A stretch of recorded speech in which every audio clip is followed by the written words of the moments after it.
Hello.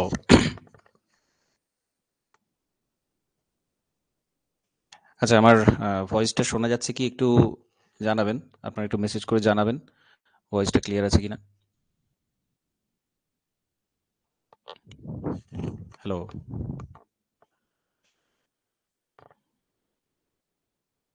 একটু message করবেন, voice দেখা যাচ্ছে, শোনা যাচ্ছে, আর পিপিটি দেখা যাচ্ছে কিনা একটু জানাবেন।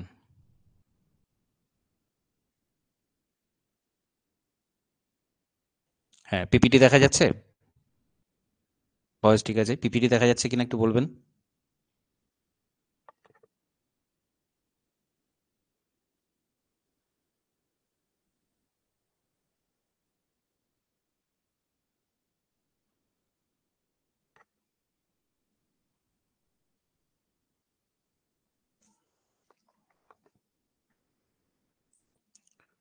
ওকে, ঠিক আছে, তো ক্লাসটা শুরু করব।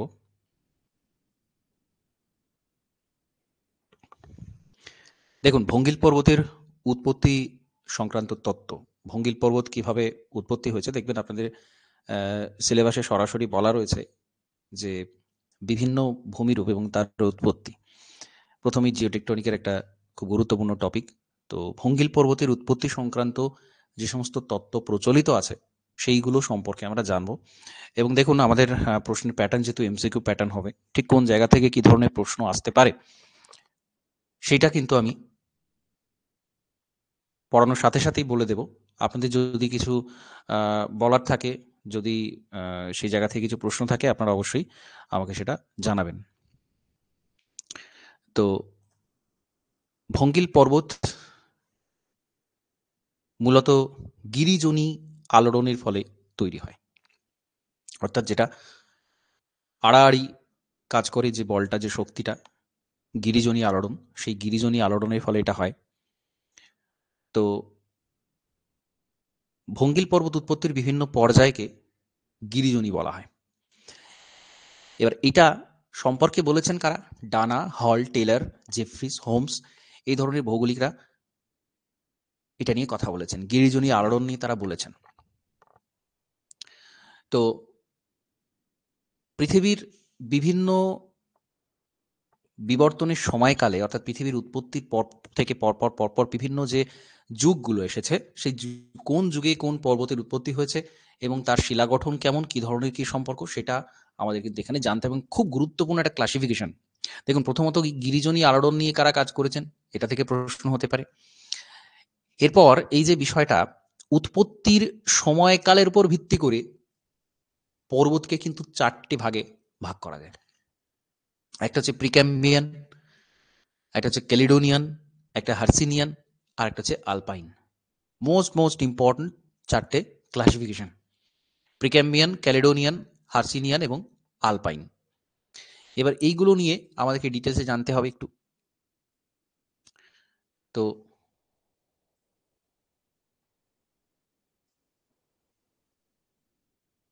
প্রথম হচ্ছে প্রিক্যাম্বিয়ান। ঠিক আছে, ক্র্যাম্বিয়ান যুগের শুরু ধরা হয় 57 কোটি বছর আগে। তো তার পূর্বের যে 400 বছর সময়কাল, সেটাকে বলা হয় প্রিক্যাম্বিয়ান। এবং এটা অতি প্রাচীন, অতি প্রাচীন, বহু বহু সময় পূর্বের। এবং এই পর্বতগুলো খুব কম অংশই অবশিষ্ট রয়েছে, কারণ প্রাচীন শিলা দিয়ে তৈরি। এবং প্রাচীন যে শিলা, প্রাচীন শিলাকে বলা হয় শিল্ড। ঠিক আছে, এটা খুব গুরুত্বপূর্ণ একটা বিষয় যে শিল্ড বলা হয়, প্রাচীন ভূখণ্ডকে শিল্ড বলা হয়। এবং এই শিল্ড দিয়েই কিন্তু এই ধরনের পর্বত, তার শিলা গঠনগুলো দেখতে পাওয়া যায়। এবং এই যে প্রিক্যাম্বিয়ান যুগ, মহাযুগ, সেখানে 3টি পর্বে পর্বতের গঠন হয়েছিল বলে মনে করা হয়। প্রথম পর্ব হচ্ছে লরেন্সিয়ান, এবং সেই সময়তেই সমুদ্রের তলদেশে ব্যাপক পলি সঞ্চিত হতে শুরু করে। প্রচুর অগ্নুৎপাত, শিলার সার্বিক রূপান্তর, এই পর্বটা বিশেষ গুরুত্বপূর্ণ। আর এই সময় সৃষ্ট পর্বতগুলো ধীরে ধীরে ক্ষয়প্রাপ্ত হয়, ক্ষয়ীভূত পদার্থসমূহ সমুদ্র তলদেশে সঞ্চিত হয়। ঠিক আছে, তো এইটা বেসিক জিনিস, এটা আমরা জানি পর্বত ক্ষয়প্রাপ্ত হচ্ছে এবং তার যে ক্ষয়ীভূত অংশ, সেটা সঞ্চিত হচ্ছে। এইভাবে বৃহৎ ভূ অধোভাঁজে সঞ্চিত পলি, অভিসারী পেতের পার্শ্বচাপ, তার ফলে সংকুচিত হয়ে ভাঁজপ্রাপ্ত হয়ে উপরে উঠে পর্বত সৃষ্টি হয়। এটা উত্তর আমেরিকার অ্যালগামান পর্বত এইভাবে তৈরি হয়েছে। এইসব পর্বত ক্ষয়ীভূত হয়ে আগ্নেয় রূপান্তরিত শিলায় সূত্রপাত, যেটা আমরা বেসিক জানি এই জিনিসগুলো হয়। তো ভাঁজ এবং ভাঁজের পরে, এরপরে এই জিনিসগুলো কিন্তু হয়। তো এটা হলো। এরপর 3বার ক্ষয় হয়েছে, রূপান্তর হয়েছে, আবার পর্বত তৈরি হয়েছে। এই জিনিসটা কিন্তু আরো 3বার হয়েছে, কারণ এটা বহু বহু প্রাচীন কালের সময়, তারপরে এই ঘটনা আবার ঘটেছে। ঠিক আছে, তাহলে প্রিক্যাম্বিয়ানের ক্ষেত্রে মূল বিষয় কি, যে বহু প্রাচীন এটা, তারপরে সেইখানে ভাঁজ প্রাপ্ত হওয়ার পরেও আবার কিন্তু সেটা পুনরায় আগ্নেয় শিলা রূপান্তরিত শিলায় পরিবর্তিত হয়ে এই ঘটনা আরো 3বার ঘটেছে। তো এটা মোস্ট ইম্পর্টেন্ট একটা বিষয়। ক্যালিডোনিয়ান পর্বত, ঠিক আছে, যেটা প্রায় 44 থেকে 36 কোটি বছর পূর্বে এটা হয়েছে। সিলোরিয়ান ডিভোনিয়ান যুগে এই সময়কার যে পর্বত, সেটাকে বলা হয় ক্যালিডোনিয়ান পর্বত। যেমন হচ্ছে উত্তর আমেরিকার অ্যাপেলেশিয়ান, স্কটল্যান্ড, আয়ারল্যান্ড, স্ক্যান্ডিনেভিয়ার যে পর্বতগুলো সেইগুলো, দক্ষিণ আমেরিকার ব্রাজিলিডিস, ভারতের আরাবল্লী এবং সাতপুরা। দেখুন, এখান থেকে সরাসরি প্রশ্ন হবে, কি প্রশ্ন হবে সরাসরি, যে সিলুরিয়ান, ডিভোনিয়ান এই যুগে যে পর্বতগুলো সৃষ্টি হয়েছে তাকে কি বলা হয়, ক্যালিডোনিয়ান পর্বত। বা সরাসরি প্রশ্ন হবে ক্যালিডোনিয়ান পর্বতের এক্সাম্পল কোনগুলো, বা এই যে পর্বতগুলো এটা কি ধরনের পর্বত, অ্যাপালেশিয়ান পর্বতমালা কি ধরনের বা কোন সময়ের সৃষ্টি হয়েছে, সেই অনুযায়ী এটাকে কোন ক্লাসিফিকেশনের মধ্যে ফেলা হয়। সরাসরি প্রশ্নটা হবে মোস্ট ইম্পর্টেন্ট, এটা মোস্ট ইম্পর্টেন্ট। দেখবেন ক্যালিডোনিয়ান পর্বতের প্রিভিয়াস ইয়ারে বিভিন্ন পরীক্ষাতে এই প্রশ্ন কিন্তু পাবেন, ক্যালিডোনিয়ান পর্বত। তো এগুলো এই সময় হয়েছে। হার্সিনিয়ান, ঠিক আছে, প্রায় 36 থেকে 25 কোটি বছর আগে কার্বনিফেরাস পার্মিয়ান যুগে যে পর্বতগুলো সৃষ্টি হয়েছে তাকে হার্সিয়ান পর্বত বলা হয়। ঠিক আছে, এটাও একটা প্রশ্ন, কতদিন আগে হয়েছে এবং এটা কি বলা হয়। আয়ারল্যান্ড, স্পেনের মেসিটা, ফ্রান্সের ব্রিটানি, দক্ষিণ ওয়েলস, কর্নওয়ালস, প্যারিস বেসিন, বেলজিয়াম কয়লাক্ষেত্র, সমস্তটাই। ঠিক আছে, সমস্তটাই। তাহলে এটা এখান থেকে এরকম ধরনের যে প্রশ্নগুলো হচ্ছে আমাদের কিন্তু পড়তে হবে, আমাদের ওভারঅল পড়তে হবে, সব সিলেবাস কমপ্লিট করতে হবে। ঠিক আছে, তারপরে আমাদের কিন্তু এমসিকিউ প্র্যাকটিস করতে হবে, মানে এর সাথে সাথেই করতে হবে, কিন্তু আমাদের যখনই আমরা করবো এইগুলো আমাদের খেয়াল রাখতে হবে যে এখান থেকে কি পরীক্ষায় আসতে পারে, শুধুমাত্র পড়ে গেলে হবে না। ঠিক আছে,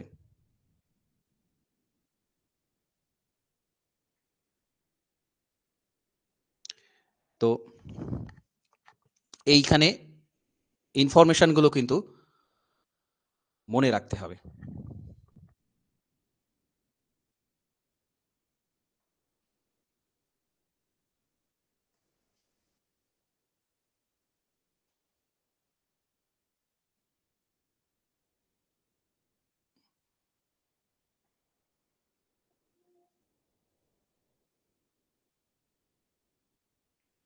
আলপাইন।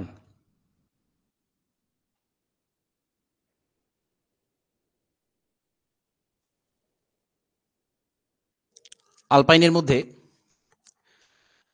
7 কোটি থেকে 20 লক্ষ বছর টারশিয়ারি যুগ। ঠিক আছে, টারশিয়ারি যুগ। টারশিয়ারি যুগের কথা আমি এর আগে আলোচনা করেছি, মানে আপনাদের যেটা ডেমো ক্লাস ছিল সেখানে আমি যুগের কথা বলেছিলাম। যাই হোক, সেটা মূল বিষয় নয়। মূল বিষয় হচ্ছে টারশিয়ারি যুগ যেটা, সেখানে কিন্তু এই যে আলপাইন যে পর্বত বলা হচ্ছে, এগুলো কোনগুলো প্রশ্ন হবে। রকি আন্দিজ থেকে শুরু করে হিমালয় পর্বত পর্যন্ত, এটা আমরা বেসিক জানি যে টারশিয়ারি যুগে একদম শেষ পর্যায়ের যে পর্বতগুলো হয়েছিল, মানে একদম লেটেস্ট, আধুনিক, অত্যাধুনিক সময়ের যে পর্বতগুলো, মানে ওভারঅল যদি আমরা পৃথিবীর বয়সকাল বিচার করি তাহলে এগুলোকে অবশ্যই নতুন, যেটাকে আমরা নবীন ভঙ্গিল পর্বত বলি এই কারণে, কারণ এগুলোই শেষ পর্যায়ে হয়েছে। তো 7 কোটি থেকে 20 লক্ষ বছর এই সময়ের মধ্যে টারশিয়ারি যুগের মধ্যে যত পর্বত হয়েছে সেগুলোকে সবকটা আলপাইন মাউন্টেন বলা হয়। তো এটা একটা প্রশ্ন এখান থেকে হবে, এবং প্রত্যেকটা এক্সাম্পল কোন পর্বতটা কি, কার মধ্যে পড়ছে, সেখান থেকে কিন্তু প্রশ্ন হবে। সুতরাং আপনারা এইগুলো সাবধান থাকতে হবে। সাবধানে কিন্তু এইগুলো মানে ইনফরমেশনগুলো মাথায় রাখতে হবে যে এই সময় এগুলো হয়েছে, এটাই। ঠিক আছে, আমি এখানে যে ডায়াগ্রামগুলো রেখেছি এগুলো কিন্তু এর সাথে পুরোটাই সামঞ্জস্যপূর্ণ। আপনারা একটু দেখে নেবেন, আমি নোটসটা প্রোভাইড করে দেবো, এখানে আপনারা দেখে নেবেন কোথায় কি রয়েছে। প্রত্যেকটা কিন্তু গুরুত্বপূর্ণ। আচ্ছা, এটা আমরা বেসিক জিনিস পড়ছি যে এই পর্বতগুলো এইভাবে ক্লাসিফিকেশন করা হয়, এইভাবে আসে। এবার ভঙ্গিল পর্বতের যে কমন বৈশিষ্ট্যগুলো আছে সেটা আপনাদের কম বেশি জানা, যে অভিসারী পাত সীমান্তে পলিস্তরে ভাঁজ পড়ে এটা তৈরি হয়, এবং বিভিন্ন পর্বতের মধ্যেকার যে জীবাশ্ম সেটা পাওয়া যাচ্ছে, এবং সেটা দেখা যাচ্ছে সামুদ্রিক জীবের জীবাশ্ম। সুতরাং এটা নিয়ে কোনো সন্দেহ নেই যে এক সময় যেখানে পর্বত রয়েছে সেই জায়গাটা সমুদ্রের অন্তর্গত পাললিক শিলা দিয়ে তৈরি। তো সেখান থেকে বোঝা যাচ্ছে। এবং এখানে প্রস্থ থেকে দৈর্ঘ্য অনেক বেশি হয়। আমরা হিমালয়ের এক্সাম্পল নিলে বুঝতে পারবো, হিমালয়টা 2400 বা 2500 কিলোমিটার প্রায় বিস্তৃত, এবং উত্তর দক্ষিণে মাত্র গড়ে 400 কিলোমিটার মাত্র তার প্রস্থ।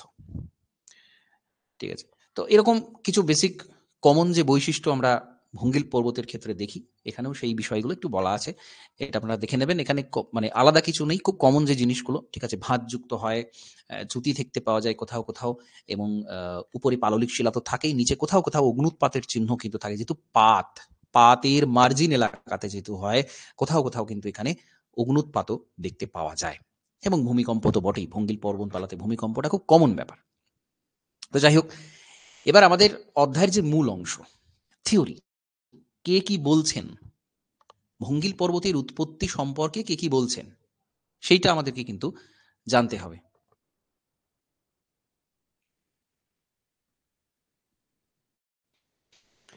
ঠিক আছে, তো প্রথমে হচ্ছে কোবার। কোবার কি বলেছেন, এবং কোবারের যে বিখ্যাত তত্ত্ব সেটা হচ্ছে জিওসিনক্লাইন থিওরি, ভূ অধোভাঁজ, জিওসিনক্লাইন, যেটা আমরা বাংলাতে মহিখাত বলি, মহিখাত তত্ত্ব বলি, বা সেটাকে ভূ অধোভাঁজ এলাকাও আমরা বলতে পারি, জিওসিনক্লাইন। ঠিক আছে, আমরা অ্যান্টিক্লাইন আর সিনক্লাইন পড়ি ভাঁজের ক্ষেত্রে, ঊর্ধ্বভঙ্গ এবং অধোভঙ্গ। ঠিক আছে, তো সিনক্লাইন মানে হচ্ছে অধোভঙ্গ, জিও সিনক্লাইন মানে হচ্ছে ওই যে খাত অংশ, খাত অবতল অংশ, সেটাকে বলা হচ্ছে জিও সিনক্লাইন। এবং দেখুন, কোবারের এই যে তত্ত্বটা এসছে, একটু আমাদের বিশ্লেষণ করতে হবে। তখন কিন্তু পাত সংস্থান সম্পর্কে কোনো ধারণা ছিল না। কোবার বহু পূর্বে ভঙ্গিল পর্বত কিভাবে উৎপত্তি হয়েছে তার নিজস্ব তিনি ব্যাখ্যা দিয়েছিলেন, সেটাকে আমরা জানছি। এখন এই এই তত্ত্বে দেখবেন পাত সংস্থান সম্পর্কে কিছু বলা নেই, পাত সংস্থান অনেক পরে এসেছে। তো কোবারের যে মূল বিষয়বস্তুগুলো সেটা আমাদের জানতে হবে। এবং আপনারা হয়তো বলতে পারেন যে পাত সংস্থান তত্ত্ব তো দাঁড়িয়েছে, তাহলে কোবারের তত্ত্ব আমরা কেন পড়বো? কারণ তার পরবর্তী সময় পাত সংস্থান তত্ত্ব এসেছে, এবং আমরা জানি পাত সংস্থান হচ্ছে বাস্তব ধর্মী একটা তত্ত্ব, পাত সংস্থানের অস্তিত্ব আছে, এটা আমরা সকলে জানি। কিন্তু কোবার এই যে পাত সংস্থানের আগে এমন একটা তত্ত্ব দিয়ে গেছেন যার কিন্তু একটা ভিত্তি রয়েছে, যার মধ্যে কিছু সত্যি রয়েছে, সেইগুলো জন্যই এটা গুরুত্বপূর্ণ, এবং সেই জন্যই আমরা জানছি। এবং কোবার কিছু কিছু স্পেসিফিক এখানে টার্ম ইউজ করেছেন, সেই টার্মগুলো কিন্তু আমাদের মনে রাখতে হবে। ঠিক আছে, কোবার বলছেন ডার বেউ ডার এরড, তার সেই বইতে তিনি সেটা ব্যাখ্যা করেছেন। ঠিক আছে, কঠিন ভূভাগ শিলগুলোর সাথে একাধিক গতিশীল অঞ্চল বা গিরিজন, ওরুজের নামে পরিচিত সেই জায়গাটা, এবং যে খাতটা রয়েছে তিনি সেটাকে বলছেন জিওসিনক্লাইন। এইখানে জিওসিনক্লাইন নিয়ে ব্যাখ্যা করা রয়েছে। একটা খাত, যেমন ধরুন টেথিস মহিখাত বা টেথিস জিওসিনক্লাইন, যেটা কিন্তু একটা খাত অংশ, কিন্তু খাতটা অগভীর খাতটা যে অনেকটা গভীর এরকম নয়। এবার এই যে খাত, যেটা ভাঁজের ফলে তৈরি হয়েছে মনে করা হয়, অর্থাৎ টেথিসোর যে খাতটা সেটা কিন্তু ভাঁজের ফলেই তৈরি হয়েছিল। দুপাশের ভূভাগ থেকে ক্ষয়ীভূত পদার্থ এসে সেই অবনমিত অংশে সঞ্চিত হয় এবং সুস্থিত অঞ্চলে সমকালীন স্তরের চেয়ে পলস্তরে পুরুত্ব প্রায় 10 গুণ বেশি পাওয়া যায়। এই পললের ভারে খাতটি তলদেশ ক্রমশ অবনমিত হতে থাকে। অবনমনের টানে সম্মুখবর্তী দুটি ভূভাগ পরস্পর দিকে অগ্রসর হতে থাকে। এটা খুব বেসিক একটা বিষয়। ধরে নিন একটা কাগজ রয়েছে আপনার হাতে, একটা A4 পেপার আপনার কাছে রয়েছে, পেপারটাকে ভাঁজ করে নিলেন, ঠিক জিওসিনক্লাইনের মতো একটা খাতের মতো করে নিলেন পেপারটাকে। এবার সেই খাঁজটাতে আপনি যত আঙুলের প্রেসার দেবেন, কোনো একটা হাত দিয়ে আঙুল দিয়ে প্রেসার দেবেন, দেখবেন তার উপরের অংশ দুটো পরস্পরের কাছাকাছি আসছে। খুব সাধারণ বিষয় এটা। একটা কাগজ, সেই কাগজে যদি মাঝ বরাবর চাপ দেওয়া হয় তাহলে কাগজের প্রান্ত দুটো কাছাকাছি আসবে। এটা বোঝা যাচ্ছে কি? এটাই কিন্তু কোবার বলতে চেয়েছেন, তার বেসিক বিষয়। কিভাবে ভাঁজ প্রাপ্ত হলো কোবার কিন্তু এইভাবেই বলতে চেয়েছেন। বুঝতে পারলে একটু রেসপন্স করবেন, চ্যাটে একটু জানাবেন যে আমি যে বিষয়টা বললাম। কোবার কিন্তু এই জায়গাটাই বলতে চেয়েছেন যে একটা জায়গা রয়েছে যেখানে পলি জমা হচ্ছে এবং পলির ভারে নিচের চাপ পড়ছে, পাশাপাশি দুটো অংশ পরস্পরের কাছাকাছি আসছে। এই মেকানিজমটা বুঝতে হবে। এটা কি বোঝা গেল? এটা জানাবেন। হ্যালো,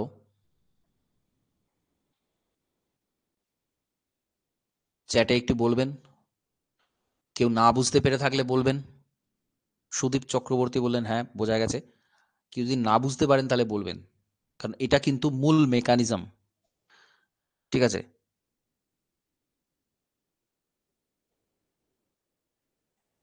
যে চাপটা পড়ছে এবং দুপাশের ভূমিভাগটা পরস্পরের কাছাকাছি আসছে কেন? কারণ ওই যে প্রেসার, ওই যে পলির চাপ, এই কারণে পরস্পরের কাছাকাছি আসছে। এবার অগ্রসরমান যে ভূভাগ, দুপাশের ভূমিখণ্ড, তারা কিন্তু পরস্পরের দিকে অগ্রসর হচ্ছে। এবং অগ্রসর হলে কি হবে?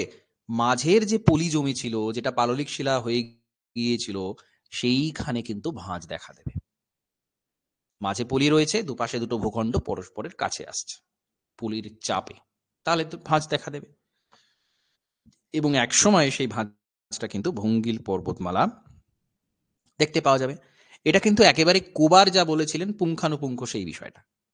আমরা এখানে পাত সংস্থানে কোনো কথা আসবেই না, কারণ কোবার যা বলেছেন আমরা সেটা জানছি। এবার কোবার কিছু টার্ম ইউজ করেছেন, ঠিক আছে, এবং কিছু বিষয় বলেছেন।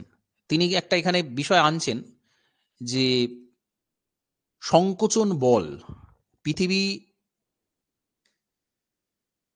তাপটাকে বিকিরণ করে দেয়, তার ফলে শীতল হয়, তার ফলে সংকুচিত হয়। ঠিক আছে, তো সংকোচনবাদী তিনি একজন ছিলেন।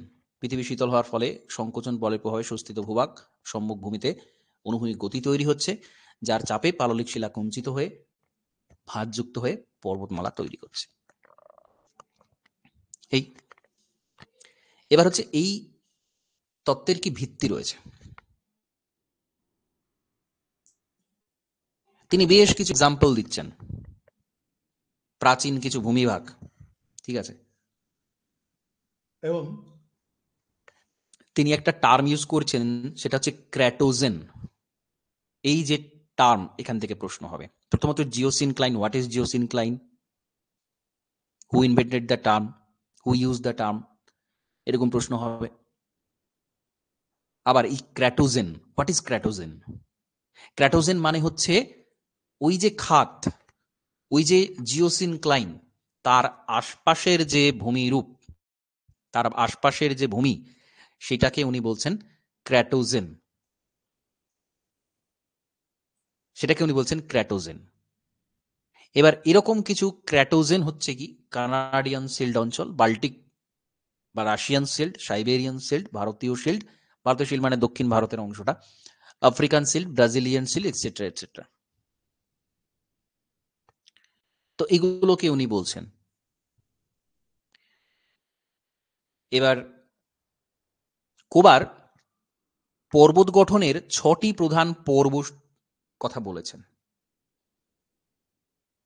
প্রিক্যাম্বিয়ান যুগে 3টে পর্বত গঠনের সময়কাল, সেটা সম্পর্কে খুব কম জানা যায়। আর প্যালিওজোইক যুগে 2টো বড় ধরনের পর্বতের সময়কাল দেখা যায়, একটা সিলুরিয়ান যুগে যেটা ক্যালিডোনিয়ান বলা হয়, আর একটা হচ্ছে পার্মি কার্বনিফেরাস যুগে যেটাকে বলা হয় ভার্সিকান গিরিজনি। ঠিক আছে। আর টার্সিয়ারি শেষ হওয়ার সময় যেটা হয়েছিল সেটা হচ্ছে আলপাইন। ঠিক আছে। 6টা সময়কালে তিনি চিহ্নিত করেছেন। এটা একটা এমসিকিউ হওয়ার জায়গা। কোবার, আমরা তো বেসিকটা এর আগে পড়লাম, 4টে ডিভিশন পড়ে যেতে। কোবার কি বলছে? কোবার বলছে পর্বতগুলো যত পৃথিবীর যা পর্বত আছে সেটা 6টা সময়কালে তৈরি হয়েছে। প্রিক্যাম্বিয়ান যুগে যেগুলো হয়েছিল, প্রিক্যাম্বিয়ান যুগে 3খানা হয়েছিল, সেই 3টে খুব ডিটেলস আমরা জানতে পারি না, কারণ প্রিক্যাম্বিয়ান যুগের বহু পুরাতন শিলা, সেই শিলার আজ খুব কম অংশ অবশিষ্ট আছে, তার উপর অনেক ক্ষয়কার্য হয়েছে, অনেক কিছু হয়েছে, আমরা সেটা খুব একটা পাই না। যে 3টে পাই তার মধ্যে প্যালিওজোইক মহাযুগে হয়েছে 2টো, তার মধ্যে একটা সিলুরিয়ানের মধ্যে যেটা ক্যালিডোনিয়ান বলা হয়, আর একটা পার্মি কার্বনিফেরাস যুগে যেটাকে বলা হয় ভার্সিকান। এই যে ভার্সিকান টার্ম, এটা কিন্তু কোবারের নিজস্ব টার্ম। আর টার্সিয়ারি যুগে যেটা, সেটা হচ্ছে আলপাইন, যেটা আমরা লাস্ট জানলাম যে আলপাইন। এইটা কোবার বলেছেন। তাহলে এই যে এতগুলো হয়েছিল, এই 6খানা হয়েছিল, তার মধ্যে যে এইগুলো ছিল, কোবার এটা বলেছেন। এই জায়গাটা আমাদের কিন্তু হাইলাইট করতে হবে, এখান থেকে প্রশ্ন হতে পারে। এবার এখানে প্রিক্যাম্বিয়ান রক, মোবাইল বেল্ট, সেইগুলো এখানে কিন্তু দেখানো আছে। ঠিক আছে। মেকানিজম কি বলা হচ্ছে? এই যে মেকানিজম একটু কথা আগে বলছিলাম, মেকানিজমটা এটাই, যেটা একটু আগে বুঝিয়ে বললাম। এই যে খাতটা এখানে রয়েছে দেখতে পাচ্ছেন, আর দুদিকে ল্যান্ড রয়েছে, যত এখানে চাপ পড়বে দুদিকের ল্যান্ডটা পাশাপাশি চলে আসতে থাকবে এবং এখানে ভাঁজ পড়ে পর্বত তৈরি হবে। একদম সিম্পল বিষয়। এবার এইটাকে তিনি 3টে ধাপে ভাগ করছেন: লিথোজেনেসিস, ওরোজেনেসিস, গ্লিপ্টোজেনেসিস। লিথোজেনেসিস শিলা, ওরোজেনেসিস গিরিজনি, আর গ্লিপ্টোজেনেসিস, 3টে ধাপে 3টে স্টেজে এটা সম্পন্ন হয়েছে। প্রথম ধাপে রয়েছে পৃথিবী শীতলীকরণের ফলে যেটা সংকোচন বলের প্রভাবে ভূ অধোভাঁজ সৃষ্টি হয়, সেটা সংকোচন হচ্ছে, পৃথিবী শীতলীকরণ হচ্ছে, সংকোচন হচ্ছে, এবং এই ভাঁজটা তৈরি হচ্ছে, যেটা উনি শীতলীকরণের কথা যেটা বলেছেন একটু আগে, যেটা বলছিলাম, পৃথিবী সংকুচিত হয়ে পৃথিবী ভাঁজ প্রাপ্ত হয়ে যায়। অর্থাৎ উনি এই যে খাতটা কিভাবে তৈরি হলো সেটা কিন্তু তিনি বলতে চাইছেন, এইভাবে হয়। তারপরে কি হয়, যখন ওই ভাঁজের মধ্যে পলি পড়ে পাললিক শিলায় পরিণত হলো, লিথোজেনেসিস, আমরা এটা শিলার সাথে সংযুক্ত, লিথো কথাটা, লিথোস্ফিয়ার আমরা শিলার মন্ডল বলি, যাই হোক। তো লিথোজেনেসিস মানে হচ্ছে পাললিক শিলাটা তৈরি হলো, ওই মহীখাতে জিওসিনক্লাইনের মধ্যে পাললিক শিলা তৈরি হলো। তারপরে কি হচ্ছে, ওরোজেনেসিস। ওরোজেনেসিস অর্থাৎ পলি সঞ্চয়ের চাপে ভাঁজ তৈরি শুরু, গিরিজনি। ওরোজেনেসিস অর্থাৎ অর্থাৎ মাউন্টেন বিল্ডিং এর যে প্রসেসটা সেটা শুরু হয়ে যাচ্ছে, ওরোজেনেসিস। ঠিক আছে। দ্বিতীয় পর্বত শুরুতেই গিরিজনি প্রক্রিয়াটা শুরু হয়, সম্মুখের ভূমি পরস্পরের অগ্রসর হতে থাকে পরস্পরের দিকে এবং ভাঁজ প্রাপ্ত হওয়া শুরু হয়। তো এটা হচ্ছে ওরোজেনেসিস, এবং গ্লিপ্টোজেনেসিস হচ্ছে লাস্ট স্টেজ। গ্লিপ্টোজেনেসিস যেখানে পর্বতটা তৈরি হওয়া শেষ হয়ে গেছে, পর্বত, এবং সেখানে অলরেডি ক্ষয় শুরু হয়ে যাচ্ছে, পর্বতটা ধীরে ধীরে ক্ষয়ীভূত হচ্ছে। কিন্তু আমরা জানি কি, ভঙ্গিল পর্বত উৎপত্তি কিন্তু চলতে থাকে, এরকম নয় যে সবসময় থেমে থাকে, যাই হোক, শেষ পর্যায়ে হচ্ছে গ্লিপ্টোজেনেসিস। তা লিথোজেনেসিস, ওরোজেনেসিস আর গ্লিপ্টোজেনেসিস, এই তিনটে ধাপে পুরো পর্বতের উৎপত্তিকে কোবার ডিভাইড করেছেন। এবার কোবার আরেকটা এখানে টার্ম ইউজ করেছেন, সেটা হচ্ছে রেন্টকেটেন। উনি জার্মান ছিলেন, তো জার্মানের টার্ম এগুলো, জার্মান ভাষাতে উনি এগুলো ব্যবহার করেছেন। তো আমাদের এই জার্মান টার্মটাই জানতে হবে, কারণ এই টার্ম থেকে প্রশ্ন হবে। রেন্টকেটেন ভাঁজপ্রাপ্ত হলো দুটো পাশাপাশি সমান্তরাল যে পর্বত, যেমন আমাদের হিমালয় কি দেখা যায়, শিবালিক, হিমাচল, হিমাদ্রি, টেথিস, সমান্তরাল পর্বত দেখা যায়। তো এরকম সমান্তরাল পর্বত শ্রেণীকে উনি নাম দিচ্ছেন রেন্টকেটেন বা মার্জিনাল রেঞ্জ। আমরা ইংলিশ টার্ম সেটা বলতে পারি। রেন্টকেটেন মানে হচ্ছে মার্জিনাল রেঞ্জ, প্রান্তীয় পর্বত শ্রেণী। এটা হলো। এইবার এইখানে একটা ছবি দেখুন, দুপাশের ভূমি পরস্পরের দিকে এগোচ্ছে, ভাঁজ প্রাপ্ত হয়েছে, মাঝের কিছুটা একটা সমতল অংশ থেকে গেছে, কারণ সেখানে প্রেসারটা কম পড়ে,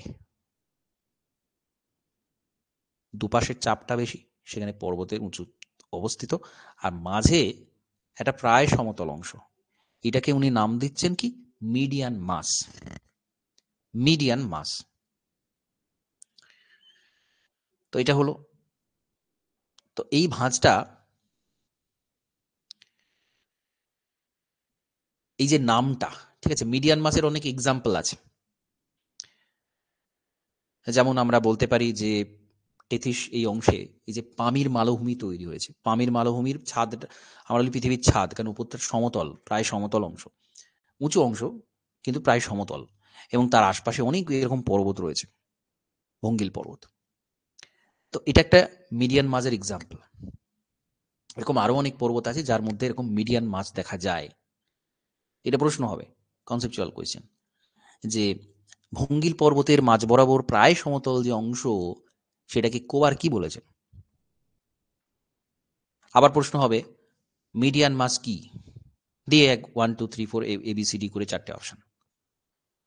তো মিডিয়ান মাস আর কিছু নয়, ভঙ্গিল পর্বতের মাঝের যে প্রায় সমতল অংশ, তাকে আমরা বলছি মিডিয়ান মাস। মানে কোবার বলেছেন তার তত্ত্বে মিডিয়ান মাস। তো যাই হোক, এরকম অনেক এক্সাম্পল আমরা পাবো, এখানে এক্সাম্পল গুলো দেওয়া রয়েছে, ঠিক আছে। এবার আমাদের এশিয়ার যে আলপাইন পর্বত, অর্থাৎ টারশিয়ারি যুগে আলপাইন যে পর্বতগুলো হয়েছিল, সেখানে দুটো ভাগে উনি ভাগ করছেন। ককেশাস, পন্টিস, টরাস, কুয়েনলুন, ইয়ানান, এইগুলো উত্তরমুখী সংকোচন চাপের প্রভাবে হয়েছে, আর দক্ষিণমুখী সংকোচনের ফলে তৈরি হয়েছে Zagros, Elbrus, Himalaya, Burma range, এইগুলো কুয়েনলুন, তিয়েনশান, এইগুলো সব হচ্ছে দক্ষিণমুখী চাপ। অর্থাৎ এই যে দুদিকের যে ভূখণ্ডের চাপ,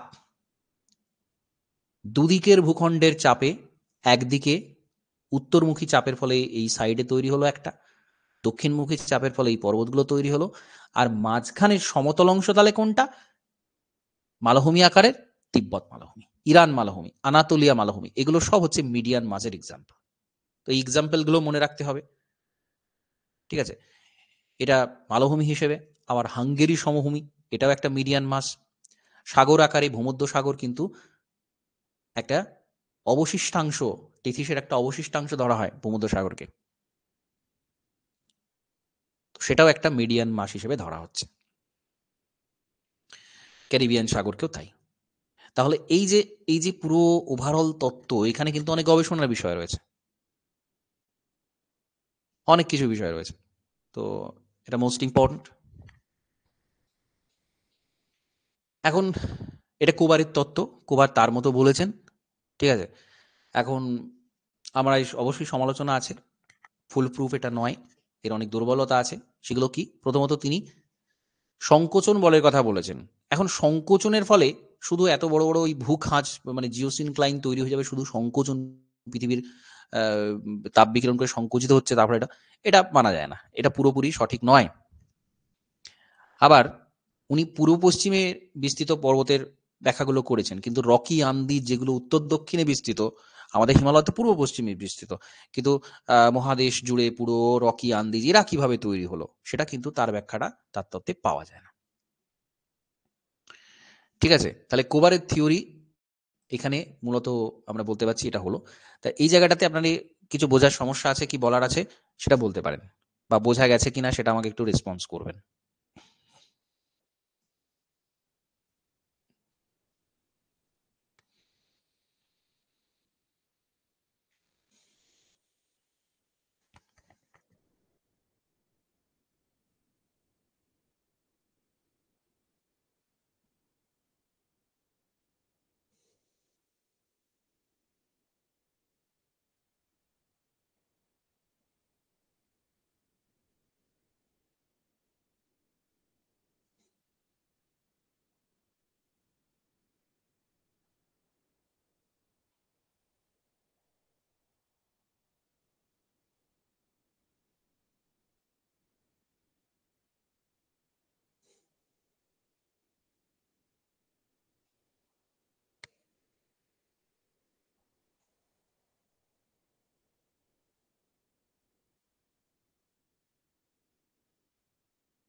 ওকে, বেশ,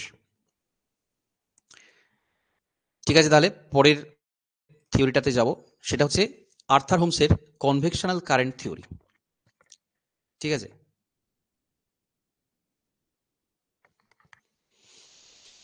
এখানে কি বলা হচ্ছে, পরিচলন স্রোত কি বলা হচ্ছে এখানে, বেসিক জিনিসটা আমরা জানি, পাত সংস্থান পড়তে গিয়ে পরিচলন স্রোতের কথা বারবার আসে, যে এমন কিছু অ্যাস্থনোস্ফিয়ারের জায়গা রয়েছে যেগুলো যথেষ্ট উত্তপ্ত, এবং সেই উত্তপ্ত পদার্থের একটা স্রোত নিচে থেকে উপর দিকে আসে, কারণ নিচের যখনই বেশি উত্তপ্ত হয়ে যায় নিচের অংশ, সেটা হালকা হয়ে উপর দিকে ওঠে, তার ঘনত্ব কমে গিয়ে সেটা উপর দিকে ওঠে, এবং উপর দিকে উঠে আবার সেটা ছড়িয়ে যায়, আবার সেটা নিচে নামে, আবার গোল হয়ে উপরে ওঠে। এই যে একটা প্রসেস, এই যে একটা পদ্ধতি, এটা কিন্তু চলতে থাকে। ঠিক আছে, এখানে আমরা দেখতে পাচ্ছি নিচের অংশ ম্যান্টল, এটা আস্তে আস্তে উপর দিকে উঠছে, উপর দিকে উঠে সেটা ছড়িয়ে যাচ্ছে দুদিকে, আবার নিচে নামছে, আবার আসছে, এইভাবে কিন্তু চলছে প্রসেসটা। এটাকে খুব সহজে আমরা বলি পরিচলন স্রোত মতবাদ। পরিচলন স্রোতের ফলে ভঙ্গিল পর্বতের উৎপত্তি হয়েছে, এটা বলছেন আর্থার হোমস।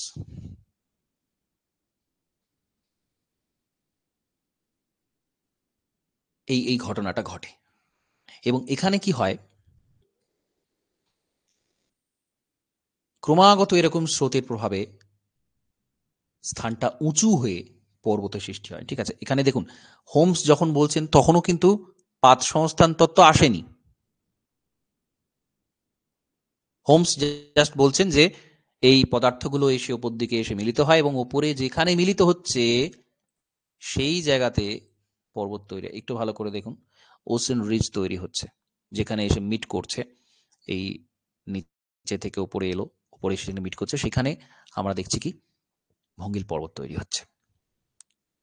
তো এটা আর্থার হোমসের এটা নিজস্ব মতবাদ, তিনি এটা বলেছেন, তারটাই আমরা এখানে জানছি। কোনটা ঠিক কোনটা ভুল সেটা আমরা এর সমালোচনাতে বিচার করব। উনি বলছেন যে এরকম হয়। এখন এখানে আরেকটা বিষয় উনি বলছেন, ছবিগুলো দেখলে আমাদের বিষয়টা আরো স্পষ্ট হবে। এই যে পরিচলন স্রোত আসছে, এখানে আরেকটা জিনিস হতে পারে, সেটা হচ্ছে পরিচলন স্রোতের ধাক্কায় যে কন্টিনেন্টাল ব্লকটা রয়েছে, মহাদেশের যে অংশটা রয়েছে, সেটা ব্রেক করছে, ভেঙে যাচ্ছে। ভেঙে গিয়ে কি হচ্ছে, দুদিকে সরে যাচ্ছে, মাঝে আইল্যান্ড হিসেবে একটা অংশ থাকছে, এবং দুদিকে এখানে কিন্তু সমুদ্র তৈরি হয়ে যাচ্ছে। ঠিক আছে, এটা কিন্তু তিনি বলছেন। ঠিক আছে, এখানে এটাই বলা আছে যে উত্তপ্ত পরিচলন স্রোত তার উপর নির্ভর করে যে তেজস্ক্রিয়তার কথা উনি বলেছেন, রেডিয়াম, থোরিয়াম, ইউরেনিয়াম এরকম কিছু পদার্থ অ্যাস্থেনোস্ফিয়ারে রয়েছে, যার ফলে প্রচুর তাপ সেখানে উৎপন্ন হয়, বিকিরণ হয়। তো এটাই হচ্ছে সেই তেজস্ক্রিয়তার উৎপত্তি। 14 কিলোমিটার পুরু গ্রানাইট, 16.5 কিলোমিটার পুরু granite, 52 kilometre basalt, gabbro, 60 kilometre peridotite, একদম তার দ্বারা সৃষ্ট যে তেজস্ক্রিয় শক্তি সেটা প্রায় সমান হয়, এতটা এখানে শক্তিশালী একটা তেজস্ক্রিয়তা আসে। তো যাই হোক, এর ফলে এইখানে কিন্তু কন্টিনেন্টাল ব্লকগুলো আলাদা হয়ে যাচ্ছে, এতটা এখানে এটা শক্তিশালী। তো টেথিসের কথা তিনি এভাবেই বলেছেন যে নিরক্ষরেখার কাছে ভূখণ্ডের তলদেশে যে পরিচলন স্রোত, সেখানে কয়েকটা অংশে বিচ্ছিন্ন করে দেয় ভূখণ্ডকে, উত্তরে দক্ষিণে বহন করে নিয়ে যাওয়া হয় এবং আদি নিরক্ষীয় ভূখণ্ডগুলো টেনে নেওয়ার ফলে টেথিস সাগরের উদ্ভব হয়েছিল। অর্থাৎ এখানে যে যে চিত্রটা আমি যেটা বললাম, যে এরকম ভাবে দুদিকে ভূখণ্ড দুটো সরে গেল, মাঝখানে কিন্তু একটা ফাঁকা শূন্যস্থান, কিছু আইল্যান্ড থাকে কিন্তু শূন্যস্থান কিন্তু এভাবে তৈরি হয়ে যাচ্ছে, যেটা টেথিস। অর্থাৎ উত্তরে আঙ্গারা ল্যান্ড, দক্ষিণে গান্ডোয়ালা ল্যান্ড, তার মধ্যেকার যে টেথিস সেটা কিন্তু এইভাবে হয়েছে, দুদিকে পরিচলন স্রোতের ধাক্কায় দুদিকে সরে গেছে। টেথিসের প্রাইমারি উৎপত্তিটা এইভাবে হয়েছে, সেটা হোমস বলছে।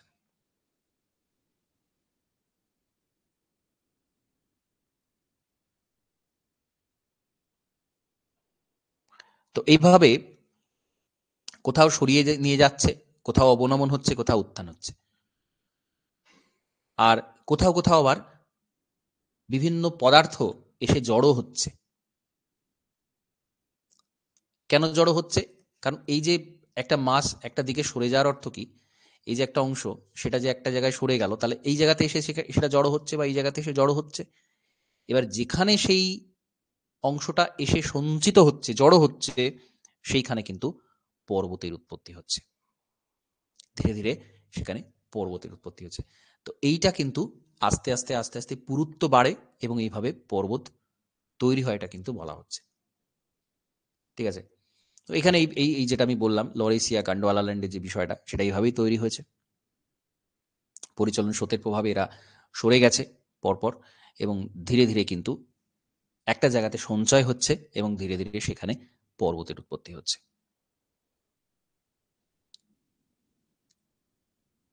তো এটা হোমসের নিজস্ব মতবাদ, উনি তার মতো করে এটা বলেছেন। কিন্তু পরিচলন স্রোত আছে কিনা কেউ কেউ এটা নিয়ে সমালোচনা করেন যে সত্যি কি পরিচলন স্রোত আছে, সেটা তো আমরা দেখতে পাচ্ছি না, সেটা আছে কিনা কেউ কেউ সন্দিগ্ধ সেটা থেকে। তারপর পরিচলন স্রোতের এত কি শক্তি আছে যে ওই জায়গা থেকে জিনিসটাকে সরিয়ে নিয়ে যাবে, মহাদেশগুলোকে সরিয়ে নিয়ে যাবে, বা মহাদেশের বড় বড় অংশ সেটা এক জায়গাতে গিয়ে সঞ্চয় হবে এবং একটা পর্বত তৈরি হয়ে যাবে? এটা কি আদৌ সম্ভব? এটা নিয়ে অনেকে সন্দেহ প্রকাশ করেন। কিন্তু আমরা জানি কি, যে পরিচলন স্রোতটা পাত সংস্থান তত্ত্বের একটা ভিত্তি।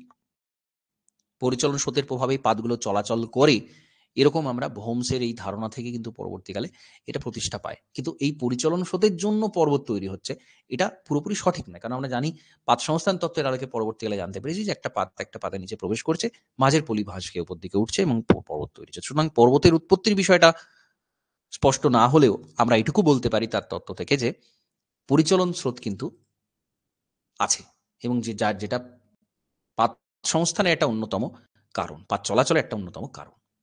এবার নেক্সট যে মতবাদ, ভঙ্গিল পর্বত গঠনের পাত সংস্থান মতবাদ, অর্থাৎ আলটিমেট যে সবচেয়ে গুরুত্বপূর্ণ তত্ত্বটা পাত সংস্থান তত্ত্ব, সেটা আমরা এরপর জানব। এখন আমরা এখানে অভিসারী পাত দেখতে পাচ্ছি, একটা পাতের দিকে আসছে এবং দুটো পাতের মিলনস্থলে সমুদ্র খাত এবং বৃত্তচাপীয় দ্বীপমালা তৈরি হচ্ছে। তো মহাসাগরীয় অভিসারী প্লেট, দুটো মহাসাগরীয় পাত পরস্পরের দিকে আসছে, দুটো মহাসাগরীয় পাত পরস্পরের দিকে আসছে, দুটো মহাদেশীয় পাত পরস্পরের দিকে আসতে পারে, একটা মহাদেশীয় একটা মহাসাগরীয় হতে পারে, বিভিন্ন রকম হতে পারে। তো মহাসাগরীয় মহাসাগরীয় যদি হয়, দুটোই যদি মহাসাগরীয় পাত হয়, যেটা কোথায় দেখতে পাওয়া যায়? প্রশান্ত মহাসাগরের পশ্চিম প্রান্তে এবং ভারত মহাসাগরের উত্তর পূর্ব দিকে এই দু ধরনের পাতের পরস্পর মিলন দেখতে পাওয়া যায়, এবং এটা হলে কি হয়? বৃত্তচাপীয় দ্বীপমালা। আমরা জানি প্রশান্ত মহাসাগরে প্রচুর বৃত্তচাপী দ্বীপমালা আছে। জাপান ইটসেলফ একটা বৃত্তচাপীয় দ্বীপমালা। যেখানেই দুটো মহাসাগরীয় পাত একটার সাথে একটা সংঘর্ষ হচ্ছে, নিচে থেকে অগ্নুৎপাত বেরিয়ে আসছে, লাভা বেরিয়ে আসছে, সেটা সঞ্চিত হয়ে বৃত্তচাপের মতো দ্বীপমালা তৈরি করছে। মিলনের যে প্রান্তভাগ, সেই প্রান্তভাগ জুড়ে বৃত্তচাপের মতো তৈরি করছে। আর এই বৃত্তচাপীয় দ্বীপের বাইরের অংশে যে শিলা থাকে, থ্রাস্ট অঞ্চলে, থ্রাস্টচ্যুতি অঞ্চলে যে শিলা অংশ, সেটাকে বলা হয় মেলাঙ্গে। এই যে টার্ম মেলাঙ্গে, এটা কোথায় দেখতে পাওয়া যায়? বৃত্তচাপীয় দ্বীপমালা থ্রাস্ট এলাকাতে। এটা কিন্তু জানতে হবে। এই টার্ম থেকে দেখবেন বিগত বছরের প্রশ্ন এসেছে। এখানে আমরা দেখতে পাচ্ছি ওসেনিক ক্রাস্ট রয়েছে, কন্টিনেন্টাল ক্রাস্ট রয়েছে, দুদিক থেকে দুটো অংশে আসছে, এবং এখানে এই মেলাঙ্গে আমরা দেখতে পাচ্ছি। ঠিক আছে, তো এই শিলার গলন হয়, ব্যাসল্ট অ্যান্ডেসাইট জাতীয় লাভা উদ্গীরিত হয় এবং আগ্নেয় দ্বীপ জন্ম নেয় সংঘর্ষের ফলে। তো এটা বেসিক বিষয়। আমরা জানি যে পাত যখন একটা পাতের নিচে চলে যাচ্ছে, সেটা গলে যাবে, অ্যাস্ট্রোস্ফিয়ারের মধ্যে ডুবে গেলেই গলে যাবে পাতটা, এবং সেখান থেকে অগ্নুৎপাত হবে। এখানে সেটাই হয়। কার্ডিলেরা মহাদেশ মহাসাগরের প্রান্তদেশে পাতের মিলন হচ্ছে। অগ্রগামী সামুদ্রিক প্লেটের চাপের প্রভাবে মহাদেশের প্রান্তভাগে ফাটল হচ্ছে, ধনুকের মতো বাঁক সৃষ্টি হচ্ছে এবং জিওসিনক্লাইন তৈরি হচ্ছে। এবং জিওসিনক্লাইনের সমুদ্রের দিকে একটা সমুদ্র খাত তৈরি হচ্ছে। ঠিক আছে, সমুদ্র খাত তৈরি হচ্ছে। তো জিওসিনক্লাইনে যে অগভীর জলের পলি সঞ্চিত হতে থাকে, সামুদ্রিক প্লেটের নিচের দিকে ঠেলা, এই প্রক্রিয়াতে ম্যাগমার বেরিয়ে আসে ভেতর থেকে। তো সেখানেও কিন্তু একটা আগ্নেয় উচ্ছ্বাস হয়। একটা পাত যদি মহাদেশীয় হয়, একটা পাত যদি মহাসাগরীয় হয়, সেক্ষেত্রে জিওসিনক্লাইন তৈরি হয়, একটা খাত তৈরি হয়, সমুদ্র খাত তৈরি হয়, এবং সেখানে পলি সঞ্চিত হতে থাকে, পলি সঞ্চিত হতে থাকে। এবং ফার্দার যখন পাত দুটো আরও পার্শ্ববর্তী অঞ্চলে অগ্রসর হয়, তখন সেইটা কিন্তু ভাঁজ প্রাপ্ত হয়ে ভঙ্গিল পর্বত তৈরি হয়। এখন এখানে দুটো টার্ম আছে, একটা হচ্ছে মায়োজিওসিনক্লাইন আর একটা হচ্ছে ইউজিওসিনক্লাইন। মহাদেশের প্রান্ত দিকের যে অংশ, গভীর অংশ, তাকে বলা হয় মায়োজিওসিনক্লাইন, আর সমুদ্র খাতের প্রান্তের দিকে যে অংশ, তাকে বলা হয় ইউজিওসিনক্লাইন। ঠিক আছে, তো এই দুটো টার্ম মনে রাখবেন, মায়োজিওসিনক্লাইন কাকে বলে, ইউজিওসিনক্লাইন কাকে বলে। একটা মহাদেশের দিকে, একটা মহাসাগরের দিকের খাত। তাহলে মহাদেশীয় মহাদেশীয় হলো এই দুটো অংশ।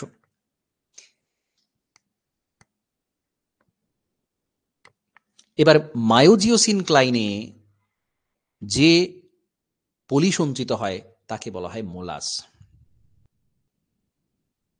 এই যে মোলাস, এই টার্মটা দেখবেন বিগত বছরের প্রশ্ন আছে। মোলাস, মোলাস কি, কোথায় দেখতে পাওয়া যায়? তো পাত চলাচল করছে, একটা মহাদেশীয় পাত, একটা মহাসাগরীয় পাত। তো মায়োজিওসিনক্লাইনের খাতের মধ্যে যে অসামুদ্রিক পলি সঞ্চিত হয়, তাকে বলা হচ্ছে মোলাস। আর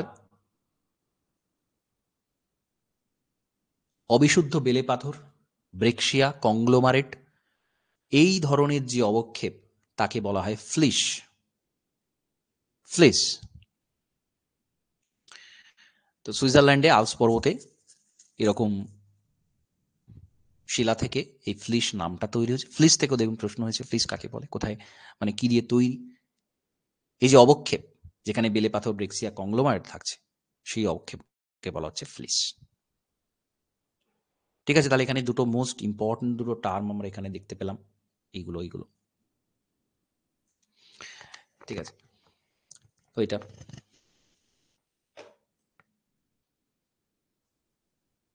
এবার হচ্ছে মহাদেশীয় মহাদেশীয় পাত, দুটোই মহাদেশীয় পাত।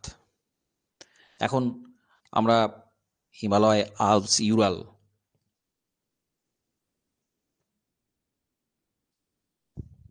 এই পর্বতগুলো যদি দেখি তাহলে দেখব দুটোই কিন্তু মহাদেশীয় মহাদেশীয় পাতের সংঘর্ষের ফলে এটা তৈরি হয়েছে। যত দুটো পরস্পরের কাছাকাছি আসতে থাকে সমুদ্রটা কিন্তু ধীরে ধীরে তার মধ্যেকার যে সমুদ্রের মধ্যেকার যে পাললিক শিলা সেটা ভাঁজপ্রাপ্ত হয়। দুটো মহাদেশ, তার ভূখণ্ড, তার পাত পরস্পরের দিকে অগ্রসর হতে থাকে এবং মাঝে সঞ্চিত হতে থাকা যে পলি সেটা ভাঁজপ্রাপ্ত হয়ে উপরে উত্থিত হয় এবং প্রচণ্ড চাপে খণ্ডিত হয়, সংঘট্টচ্যুত হয়, পাললিক শিলা পরিণত হয়। ঠিক আছে, এখানে গ্যাব্রো জাতীয় আরও বেশ কিছু ক্ষারকীয় শিলা তৈরি হয়। আর এখানে আরেকটা টার্ম আসবে, সেটা হচ্ছে ওফিওলাইট। পাললিক শিলার মধ্যে ওই যে মহীখাত, যেখানে টেথিস ছিল, দুদিকের যে ইউরেশীয় পাত আর ভারতীয় পাত দুটো পরস্পরের অগ্রসর হলো, দুটোই মহাদেশীয় পাত অগ্রসর হলো, মাঝের অংশ টেথিস, সেইখানে কিছু ক্ষারকীয় এবং অতি ক্ষারকীয় আগ্নেয় শিলা তৈরি হলো, যেটাকে আমরা বলছি ওফিওলাইট। এটাও একটা অবক্ষেপ, অতি ক্ষারকীয় ক্ষারকীয় অতি ক্ষারকীয় শিলার একটা অবক্ষেপ, যেটা মহাদেশীয় মহাদেশীয় পাতের সঞ্চরণের ফলে তৈরি হচ্ছে, তাকে আমরা বলছি ওফিওলাইট বা ওফিওলাইট সুট।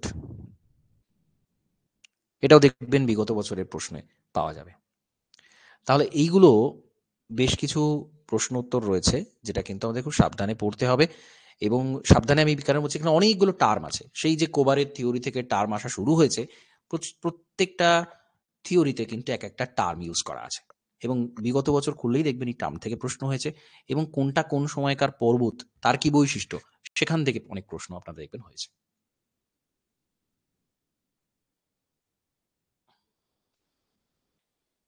ঠিক আছে, তো এই হচ্ছে বিষয়। খুব ভালো করে এই টার্মগুলো তৈরি করতে হবে।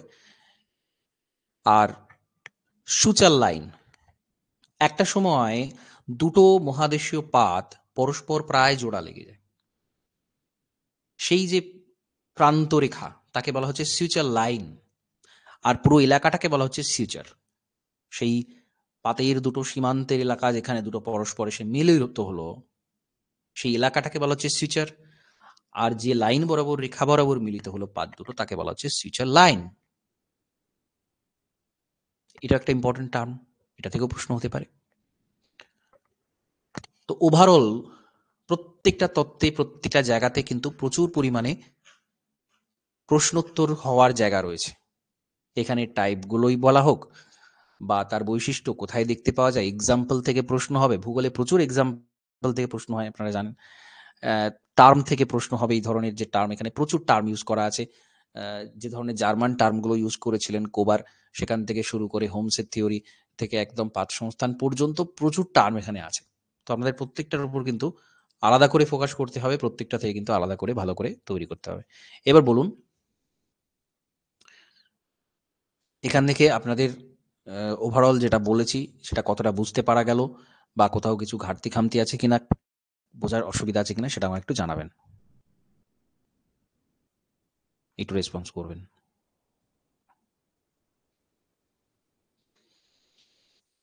ওভারঅল ভঙ্গিল পর্বত উৎপত্তির যে তত্ত্বগুলো সেগুলো আলোচনা করলাম, তার মধ্যেকার যে বৈশিষ্ট্য কি কি রয়েছে, কি কি ইম্পর্টেন্স রয়েছে, কোন জায়গা থেকে প্রশ্ন হতে পারে, সেটাও আলোচনা করলাম। এখানে হাইলাইট করা আছে, আপনারা নোটসেও সেটা পেয়ে যাবেন। কিন্তু খুব ভালো করে থিওরিগুলো বুঝতে হবে, যেটা এই পদ্ধতিতে হয়, এটাই কারণে হয়, এটার মতে এই হয়। কারণ ইনফরমেটিভ কোয়েশ্চেন বা ফ্যাকচুয়াল কোয়েশ্চেন যেমন থাকবে, তেমন কিন্তু কনসেপচুয়াল কোয়েশ্চেনও থাকবে। ঠিক আছে, তো এইগুলো কিন্তু আপনাদের খুব ভালো করে করতে হবে।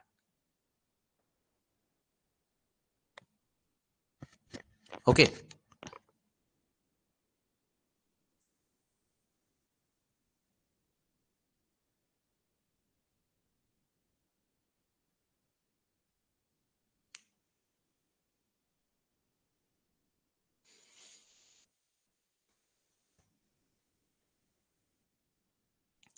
একটু আমাকে জানাবেন, চ্যাটে একটু জানাবেন আপনার এ কোনো জায়গাতে বা কোনো থিওরির কোনো পোর্শন বা কিছু।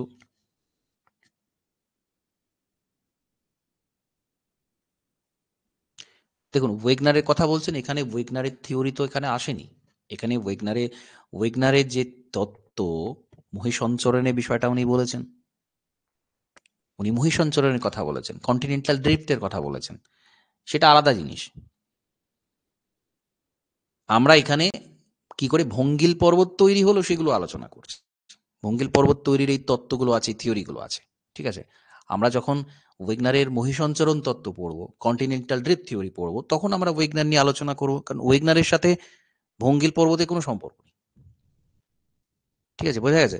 ভঙ্গিল পর্বতের ওয়েগনারের সাথে কোনো সম্পর্ক নেই। ওয়েগনার বলেছেন মহাদেশগুলো একসময় একটা জায়গায় ছিল, তারা বিভিন্ন কারণে, জোয়ারি বল, হ্যাঁ, আকর্ষণ, জোয়ার ভাটা, এইসব কারণে সেগুলো সরে গেছে। একসময় একটাই মহাদেশ ছিল, একটাই মহাসাগর ছিল। সেটা ওয়েগনারের নিজস্ব থিওরি, সেখানে তার সাথে ভঙ্গিল পর্বতের কোনো সম্পর্ক নেই।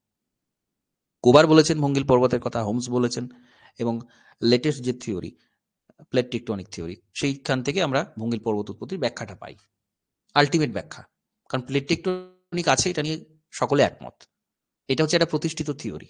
কিন্তু কোবারের থিওরিটাকে আমরা না তো প্রতিষ্ঠিত বলতে পারি, না হোমসের থিওরিকে প্রতিষ্ঠিত বলতে পারি।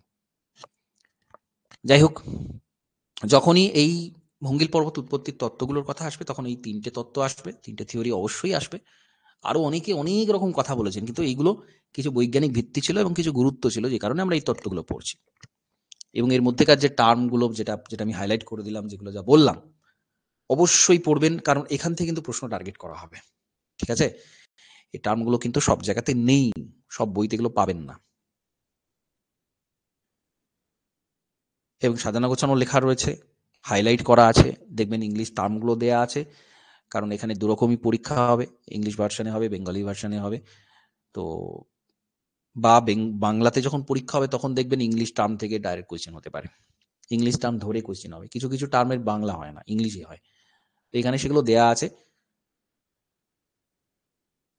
আপনাদের কাজ হবে এই টার্মগুলোকে এক জায়গাতে করে লিখে রাখা।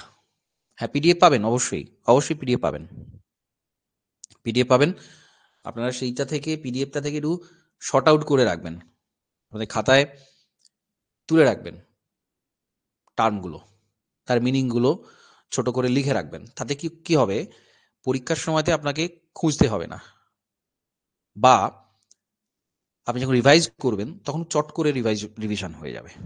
জিস্ট অংশটা আপনারা যখন তুলে রাখবেন, সেটা কিন্তু রিভিশন হয়ে যাবে। ঠিক আছে? এইগুলো শুরুতে করতে হয়, এগুলো পরীক্ষার সময় হবে না, অন্য কোনো সময় হবে না। যখন যে টপিকটা পড়ছেন, তখন সেই টপিকটা শর্ট আউট করে, ছোট করে, নিজের মতো করে, অল্প জায়গাতে, ছোট জায়গাতে লিখে রাখলেন।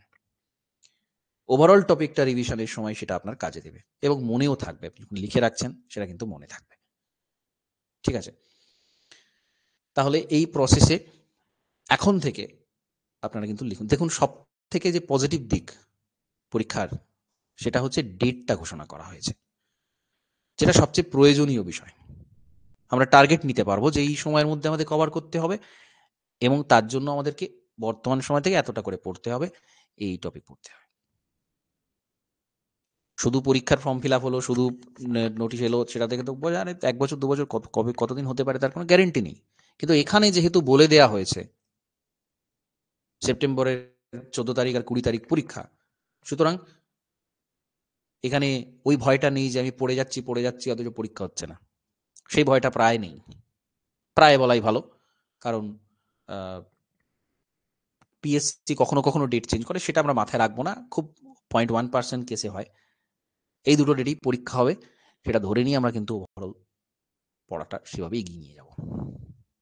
তার জন্য এখন থেকে যা যা করা প্রয়োজন সেগুলো করতে হবে। কিছু জায়গাতে ডায়াগ্রাম আঁকতে হবে, কিছু ছোট ছোট ইনফরমেশন এখানে কালেক্ট করবেন, এখান থেকে সেটা এক জায়গায় করে রাখবেন, সমস্তটাই যেটা মনে হয় আপনাদের যে এখান থেকে প্রশ্ন হতে পারে, আমি যেগুলো বললাম সেগুলো তো বটেই, তার সাথে সাথে আর যেটা মনে হবে সেই সমস্ত কিছু কিন্তু ডিটেলে আপনাদের খাতাতে লিখে রাখবেন। ঠিক আছে? তো এই জিনিসটা এখন থেকে প্র্যাকটিস করুন। এবার এটাকে কিন্তু খুব অর্গানাইজড ওয়েতে করবেন। এরকম নয় যে হ্যাফাজেড করে রাখলেন, এখানে একটা ওখানে একটা সেখানে একটা। পুরো একটা খাতা থাকবে সিলেবাস ওয়াইজ, যেখান থেকে যত ইনফরমেশন পাবেন পার্টিকুলার টপিকের উপর সেটা লিখে রাখবেন। মনে রাখার এর থেকে ভালো উপায় নেই, এবং রিভিশন করার। কারণ ভূগোলে হাজার তো ছেড়ে দিন, লাখ লাখ ইনফরমেশন আছে, লাখ লাখ ইনফরমেশন আছে।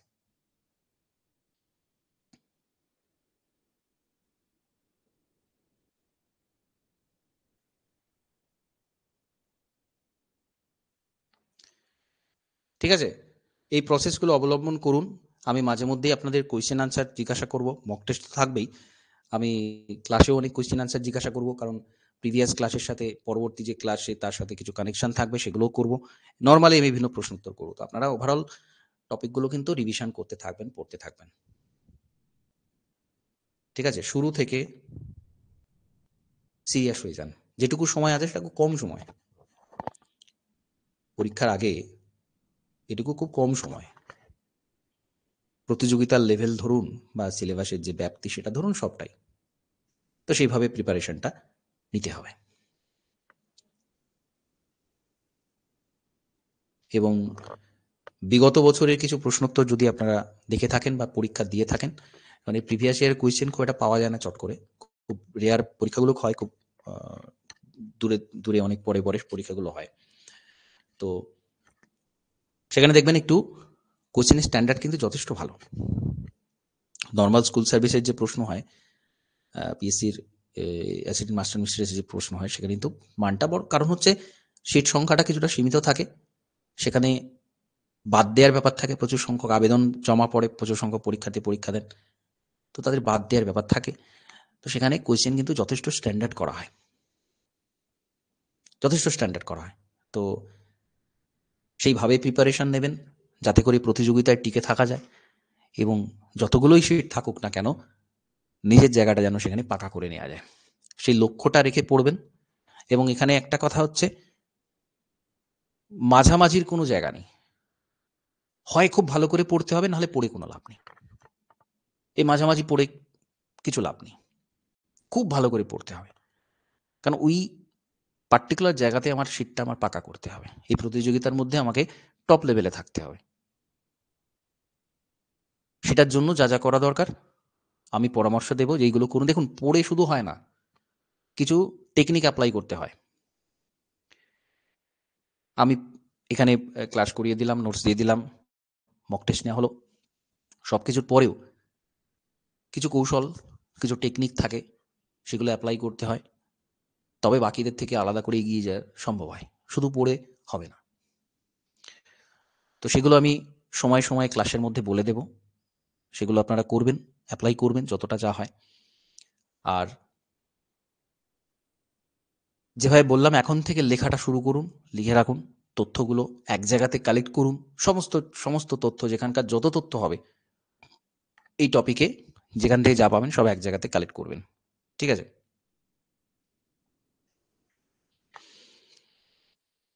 তো এইগুলো হচ্ছে মূল আলোচ্য বিষয় আজকের। আমি মাঝে মধ্যেই কিভাবে কি করতে হবে, সঠিক পথে এগোচ্ছেন কিনা, সেগুলো নিয়ে আলোচনা করব। আপনারাও আপনাদের সমস্যার জায়গাগুলো তুলে ধরবেন, যে স্যার এখানে এগুলো কিভাবে করব, বা এটা ওভারকাম করতে গেলে আমার কি কি করা প্রয়োজন, সেগুলো জানাবেন। ঠিক আছে? এবং এখন থেকে সবচেয়ে বড় কথা, সিরিয়াস হয়ে ঝাঁপিয়ে পড়ুন। একটা বিরাট বড় যুদ্ধ, সত্যি কথা বলতে কি, বর্তমান সময়ে বর্তমান পরিস্থিতিতে এটা একটা বিরাট বড় লড়াই, বিরাট বড় যুদ্ধ। সেখানে যদি নিজের স্থানটা পাকা করতে চান, সেই যুদ্ধে যদি জয়লাভ করতে চান, তাহলে ঝাঁপিয়ে পড়তে হবে। শুধু পড়ে হবে না, রীতিমতো পড়তে হবে, রীতিমতো একদম ঝাঁপিয়ে পড়ে, উঠে পড়ে লাগা যাকে বলে, সেইভাবে পড়তে হবে। সো সেটা যাতে সম্ভব হয়, সেটা করুন। কিভাবে সম্ভব হবে সেটা আমি বলবো। আপনাদের জায়গা হচ্ছে সেটাতে পরিশ্রম করে যাওয়া, সেই লেভেলে পরিশ্রম করে যাওয়া। ঠিক আছে? তো পিডিএফটা পড়বেন, ওভারঅল যদি কিছু সেখানে সমস্যা থাকে আমাকে নেক্সট দিন সেটা জানাবেন, স্যার এই জায়গাটা বুঝতে পারছি না বা এই জায়গাটা একটু ক্লিয়ার করে দিলে ভালো হয়, সেটা আমাকে জানাবেন। আর পরীক্ষার জন্য মক টেস্টের জন্য প্রস্তুতি রাখবেন এবং যখন মক টেস্ট দেবেন একদম পরীক্ষার মতো সিচুয়েশন তৈরি করে সেভাবে কিন্তু মক টেস্টটা দেবেন। ঠিক আছে? তো এটা কিন্তু আপনাদের দায়িত্ব।